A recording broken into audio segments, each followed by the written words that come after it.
Dear students, কেমন আছো তোমরা? আজকে আমি তোমাদের সাথে ক্লাস নিব বিজনেস স্ট্যাটিস্টিক্সের মেজার্স অফ সেন্ট্রাল টেন্ডেন্সি চ্যাপ্টারটা নিয়ে। What is central tendency? Central tendency is a typical value of entire group of data. তাহলে খেয়াল করো, হোয়াট ইজ সেন্ট্রাল টেন্ডেন্সি?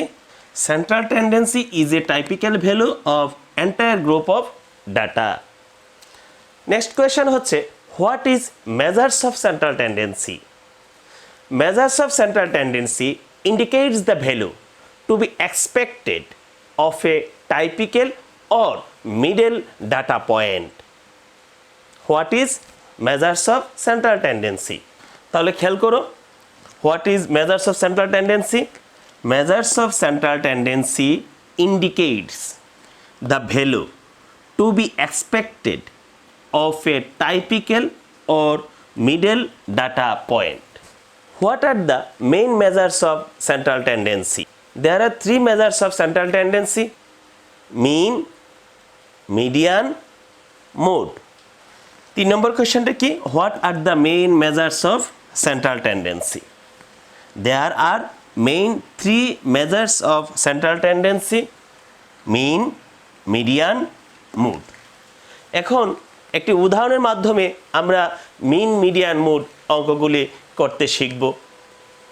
কোয়েশ্চনটি লেখা আছে, দেখো, calculate the mean, median and mode for the distribution of the weight of 150 students from the data given below. অর্থাৎ 150 জন স্টুডেন্টের wait দেওয়া আছে, সেখান থেকে মিন, মিডিয়ান এবং মোড বের করার জন্য বলা হয়েছে। আমার ওয়েট দেওয়া আছে কেজিতে, ইন কেজি, অর্থাৎ 30 থেকে 40 কেজিতে আমার ফ্রিকোয়েন্সি কত? 18 জন আছে। 40 থেকে 50 কেজিতে আছে আমার 37 জন, 50 থেকে 60-এ আছে 45 জন, 60 থেকে 70 আছে 27 জন, 70 থেকে 80-তে আছে 15 জন, 80 থেকে 90 আছে 8 জন। আমার ওয়েট দেওয়া আছে এবং ফ্রিকোয়েন্সি দেওয়া আছে। দেখো, মিন, মিডিয়ান, মোড বের করার জন্য আমাকে দুটা পদ্ধতি মনে রাখতে হবে। একটা হচ্ছে আমার যখন ক্লাস ইন্টারভেল দেওয়া থাকবে, একটা হচ্ছে ক্লাস ইন্টারভেল দেওয়া থাকবে না। এক কথায়, একটা হচ্ছে গ্রুপের ডাটা আর একটা হচ্ছে আনগ্রুপের ডাটা। গ্রুপের ডাটা কি? যে ডাটার ক্লাস ইন্টারভেল বা ফ্রিকোয়েন্সি দেওয়া থাকে সেটা হচ্ছে গ্রুপের ডাটা, আর যে ডাটার ক্লাস ইন্টারভেল বা ফ্রিকোয়েন্সি দেওয়া থাকে না সেটা হচ্ছে আনগ্রুপের ডাটা। তাহলে আমার ইকুয়েশনটাতে কি আছে? ওয়েট যে দেওয়া আছে 30 থেকে 40, এটা আমার ক্লাস ইন্টারভেল দেওয়া আছে, সো সেটা গ্রুপের ডাটা। এক্ষেত্রে আমার অঙ্ক করতে হবে কিভাবে? দেখো, প্রথমে আমরা মিন বের করব। তাহলে গ্রুপের ডাটার জন্য একটা সূত্র, আনগ্রুপের ডাটার জন্য একটা সূত্র। আমি প্রথমে মিন বের করছি। মিনকে আমরা এক্স বার হিসাবে লিখব। মিনের সূত্রটা কি? এখানে ডাইরেক্ট মেথডের সূত্র আছে, শর্টকাট মেথডের সূত্র আছে। আমি তোমাদেরকে শর্টকাট মেথডের সূত্রটা দেখাচ্ছি।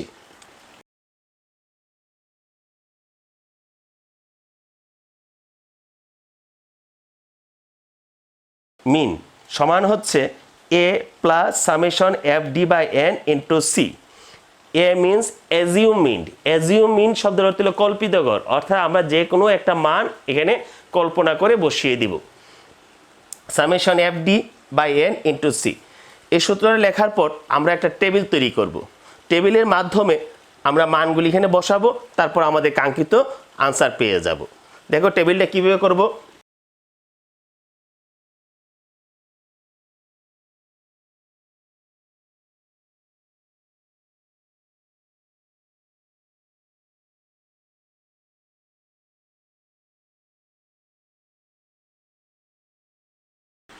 ফ্রিকোয়েন্সিকে আমরা এফ ধরে নিব।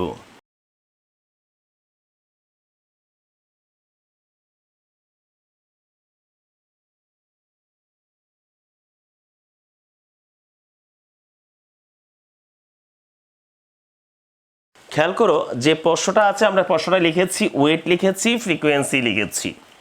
এখন আমাকে ফার্স্ট ওয়ান এক্স বের করতে হবে। এক্স হচ্ছে মিড ভ্যালু। মিড ভ্যালু কি? আমার যে ক্লাস ইন্টারভেল দেওয়া থাকবে, এই ক্লাস ইন্টারভেলটাকে দুটাকে, অর্থাৎ হায়ার লোয়ার লেভেল এবং হায়ার লেভেলটা আমরা যোগ করব, যোগ করে এটাকে 2 দিয়ে ভাগ করব, করলে আমার কি হবে, আমার মিড ভ্যালু বা এক্সটা আমরা পেয়ে যাব।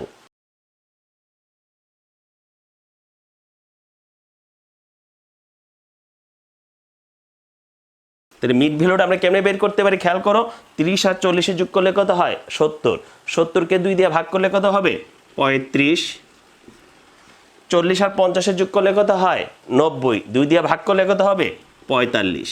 দেখো বারবার এই যোগ করে ভাগ করার দরকার নেই, আমাকে একবার যোগ করার পরে দেখতে হবে আমার ক্লাস ইন্টারভ্যাল কত, আমার ক্লাস ইন্টারভ্যাল কত 10 করে, 30 থেকে 40 10, 40 থেকে 50 10, 10 করে। তাহলে একটা বের করার পর প্রত্যেকটার সাথে আমি 10 যোগ করে দিলেই আমার মিড ভ্যালুগুলো বের হয়ে যাবে। তাহলে 35 45 55 কত হবে 65 75 85, মিড ভ্যালু আমরা পেয়ে গেলাম।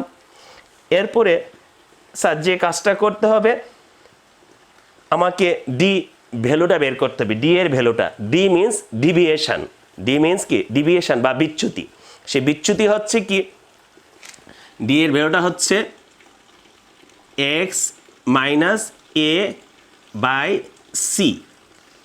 কীভাবে বের করব, x minus a by c. X কি, এক্স হচ্ছে আমার মিড ভ্যালু, এ কি আমার অ্যাজিউম মিন কল্পিত গড়, এখান থেকে আমি যে কোনো একটা মানকে কল্পিত গড় হিসেবে ধরতে পারি। কোন জায়গা থেকে, মিড ভ্যালু থেকে।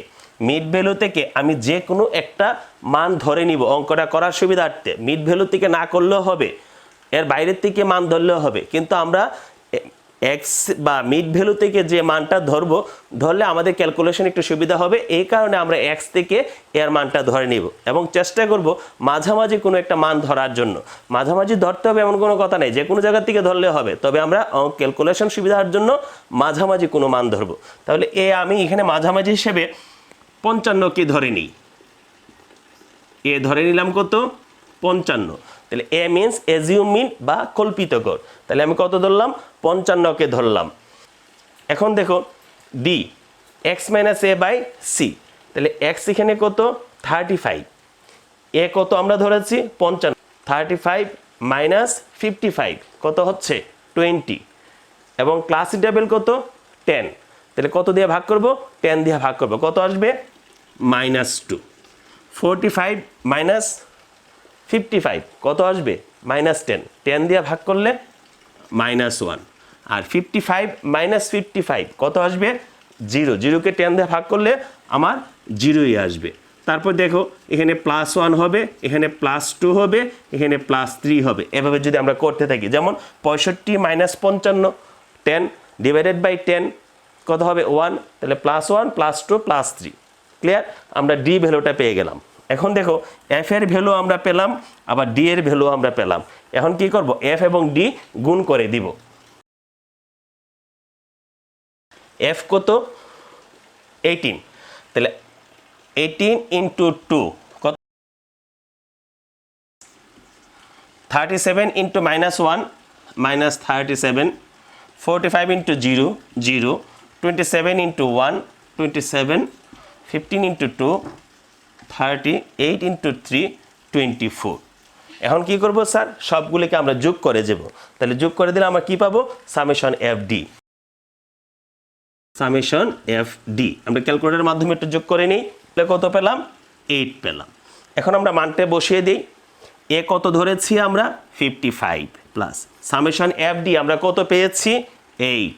এখানে N, N means number of frequency, number of frequency হচ্ছে ফ্রিকোয়েন্সি সবগুলি যোগ করে দিব, তো ফ্রিকোয়েন্সিগুলো সব যোগ করলে কত হবে তো 150। আমরা ফ্রিকোয়েন্সি বা নাম্বার হচ্ছে 150। C means class interval, class interval আমার কত 30 থেকে 40 10। এখন স্যার ক্যালকুলেটরের মাধ্যমে আমরা সবগুলি মান করে একসাথে বসিয়ে দিই, তাহলে আমার মিনটা কত বের হয়ে গেল 55.53। তাহলে ক্লিয়ার হয়ে গেলে কীভাবে মিন বের করতে হয় গ্রুপের ডাটার ক্ষেত্রে এবং শর্টকাট পদ্ধতির মাধ্যমে, এভাবে সমস্ত তোমরা মিন বের করবে গ্রুপের ডাটার ক্ষেত্রে।